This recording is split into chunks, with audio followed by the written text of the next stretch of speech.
Scratch is a really popular tool for people of all ages to learn about computer coding and computer programming. And scratch.mit.edu is the place to go to begin your Scratch journey.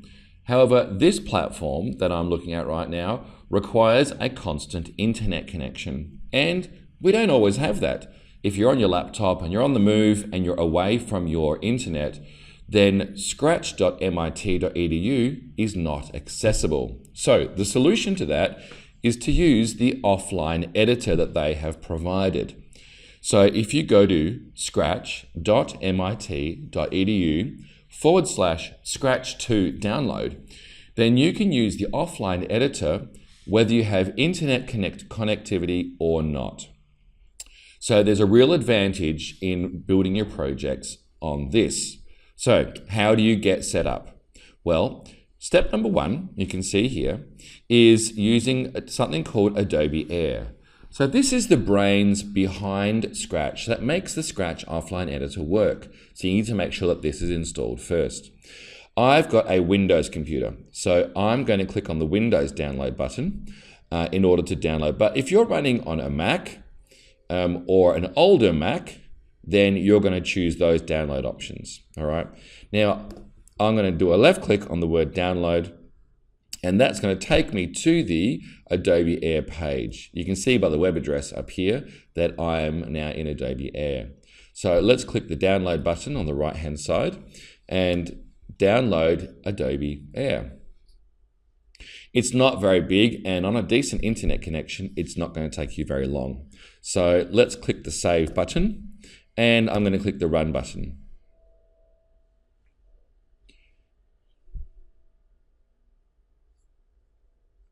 Now, I get a message saying Adobe AIR is already installed because I keep mine up to date, but the messages that you get if you've never done this will be a little bit different. Go ahead and click your install or update, whatever options you've got. Once you finish that, feel free to click the back button on your internet browser to take you back to the page you were on recently. I'm going to click it again, and now I'm back to the Scratch offline editor page. This time, I'm going to go to step number 2, downloading the Scratch offline editor. And again, I'm going to use my Windows link because I'm on a Windows computer, and I'll click the download button again.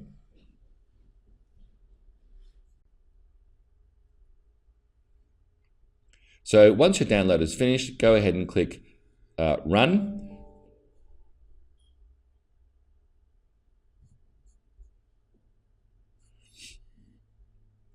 Now, I've already installed it again, so once the window pops up, feel free to click the install button or the run button, and let's see what that looks like.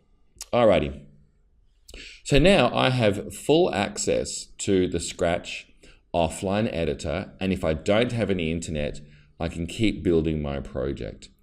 Now, once you've finished building your project, if you want other people to watch or play or use your project, you do have to then upload it to your account.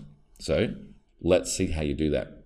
I'm going to make a really basic project. So let's grab an events trigger, and let's grab a motion. There we go. So now when the green flag is pressed, the sprite is going to move 10 steps forwards. That's my project. All right, so let's press the green flag, make sure it works. Look at that, my cat's moving 10 steps forward. So my project is finished, and I now want to share it.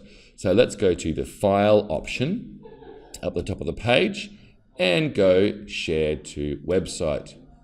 This is where you do need to use your project name. Let's go start. We'll call it first one.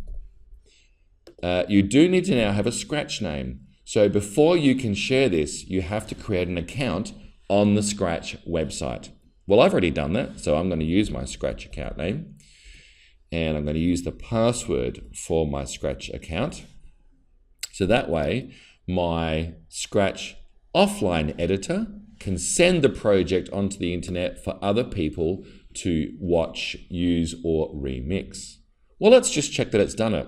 Remember, I called it first one, I think. So here I am. I'm actually on the Scratch website and I have already signed in. So by clicking on the My Stuff tab, I can see if the project that I built in the offline editor, and there it is.